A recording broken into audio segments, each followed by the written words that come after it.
Alex Pereira, ce n'est pas un crochet qu'il a, c'est un missile. Alors, est-ce que la puissance suffit ? Non, absolument pas. Il faut évidemment avoir un excellent timing, il faut savoir trouver le bon angle et créer l'ouverture pour pouvoir toucher avec ce crochet ultra puissant. Il tourne son jeu clairement autour de cette magnifique arme qu'il a, un peu au même titre que Roy Jones Jr. en boxe anglaise et Paul Daly avant lui en MMA. Alex Pereira, vraiment, il a cette compétence de savoir comment utiliser ce crochet avant et il a cette puissance pour pouvoir mettre quelqu'un KO en une frappe avec, que ce soit avec les gros gants en kickboxing ou avec les petits gants en MMA.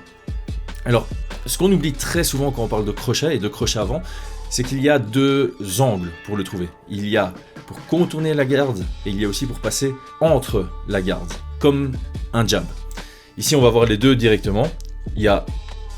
Alors, juste avant, on en avait parlé quand on étudiait Badr Hari. Quand quelqu'un a la garde haute en kickboxing, quelque chose qu'il y a de facile à faire et que peu de personnes utilisent, c'est créer une ouverture. Donc, ce que Alex Pereira va faire ici, c'est avec son bras avant, il va venir enlever la main avant qui est très très haute de son adversaire pour pouvoir placer son bras arrière. Donc ici, il vient chercher le bras avant pour créer l'ouverture et il y a son bras arrière qui vient par derrière. Déjà magnifique.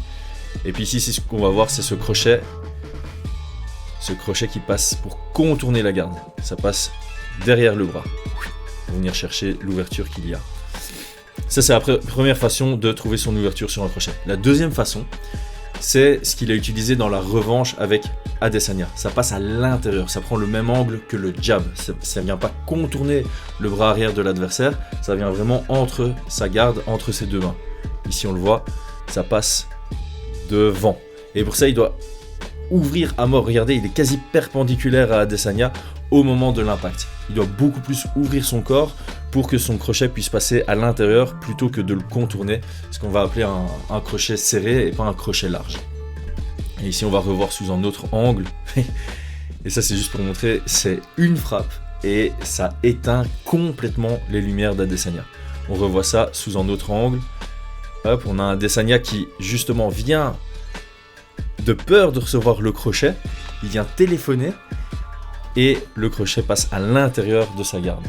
Ça, c'est la force de Pereira et la force des gens qui savent bien utiliser cette arme. C'est qu'ils arrivent à faire en sorte que soit l'adversaire ne le voit pas venir du tout, sur un angle mort ou s'y attend simplement pas. Et ça, évidemment, on sait très bien dans tous les sports de combat que ça mène très facilement à des KO.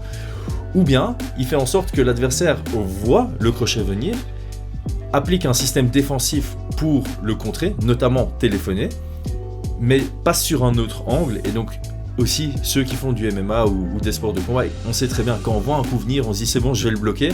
Et en fait, si ça touche, on est ultra surpris. Et la surprise peut également mener au KO. Alors, ce que je veux montrer, c'est que c'est quelque chose qu'il prépare. Il avait montré cette petite séquence sur Twitter d'un sparring à l'entraînement. Alors, ce que j'aime bien, c'est on voit très bien son setup. Donc, jab au corps. Son adversaire, qu'est-ce qu'il fait ? Il vient chasser avec son bras arrière. Alors, pourquoi le jab au corps est encore mieux ? Ça fonctionne avec le jab à la tête. Frank Mir l'avait placé contre Bigfoot Silva. Tu viens placer ton jab avant, que ce soit au corps ou à la tête. Si ton adversaire vient chasser avec son bras arrière, clairement, il y a moyen de le contourner. Donc là, on vient sur la première version du crochet, pas celui qui passe à l'intérieur, celui qui vient contourner. Donc, il le fait. Ensuite, il vient feinter. Sur la feinte, qu'est-ce qu'il voit ? Il voit son partenaire d'entraînement de nouveau qui vient chasser. Ici, faites attention au bras arrière de son partenaire d'entraînement. Feinte de jab, on vient chasser. Ok, on connaît la réaction de l'adversaire. Donc maintenant, il va feinter le jab. Il feinte le jab, ça crée la même réaction chez son adversaire qui vient chasser avec son bras arrière et ça crée l'ouverture sur le crochet. Et c'est un sparring léger, mais il vient vraiment le sonner. Alors on va revoir toute la séquence sans que je mette des stops.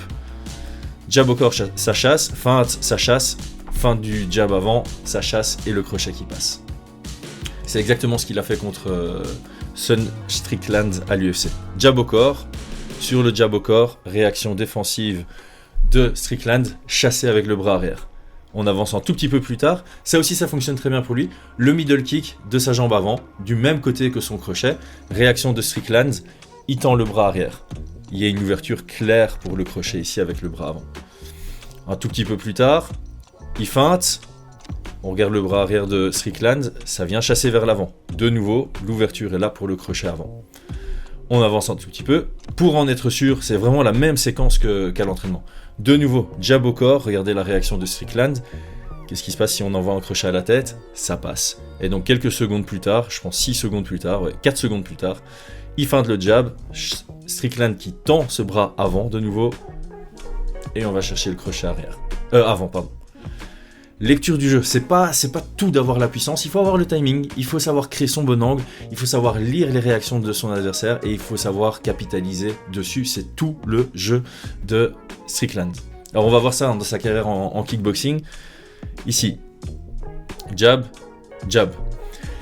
Il analyse la réaction de son adversaire. Ici son adversaire, sur les jabs, il chasse pas, il bloque. Et il bloque limite haut et même pas dans l'axe, il vient pas chercher dans l'axe, il reste à accepter d'encaisser les jabs. Il va envoyer un missile arrière. Et ça, j'aimerais que vous le reteniez aussi. Donc, il va travailler son missile arrière. De nouveau, la réaction de son adversaire. Il bloque haut, mais il y a une ouverture dans l'axe. Ici, il y a une ouverture dans l'axe. Et donc, quelques secondes plus tard, le direct au corps et le crochet à la tête. On va le voir sous différents angles parce que c'est absolument magnifique. Crochet au corps, son adversaire, même réaction. Il bloque, il téléphone, il a plutôt peur du crochet qui contourne sa garde. Et du coup, qu'est-ce qui se passe? On a l'ouverture à l'intérieur. Hop, on vient à l'intérieur et de nouveau regarder l'angle de Alex Pereira qui ouvre complètement et qui fait une totale rotation de son corps pour pouvoir placer justement ce crochet à l'intérieur de la garde de son adversaire qu'on va voir sur un dernier angle parce que c'est absolument magnifique. Et là, c'est ce que je disais tout à l'heure.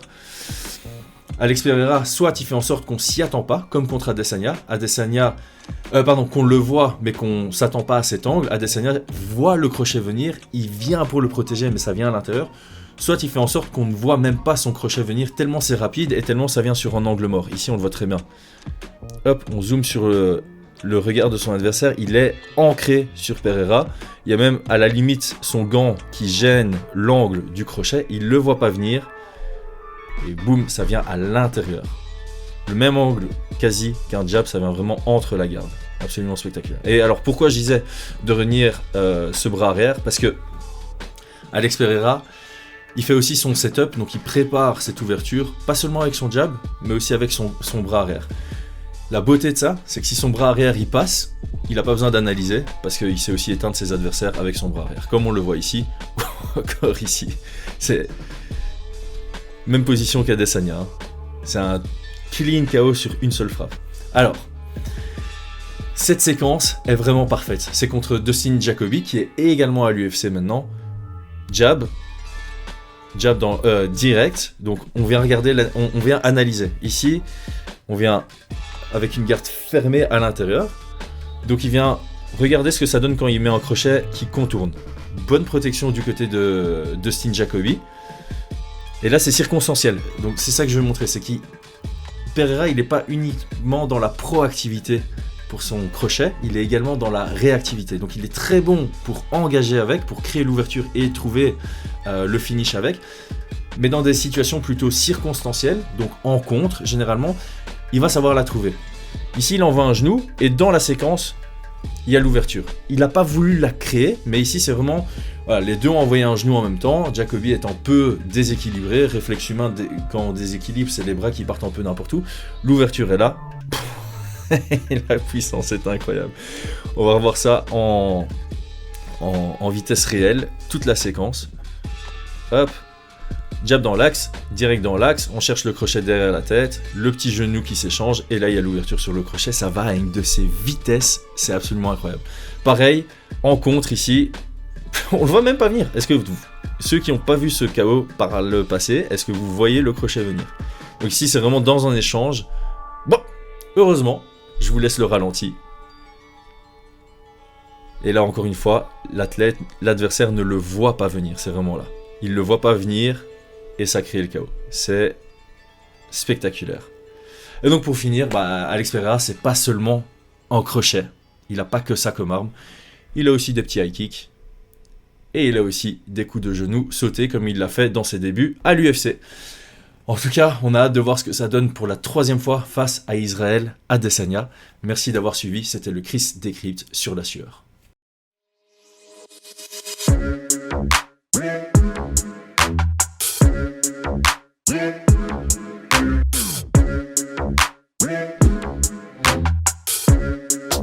Faut qu'on me payer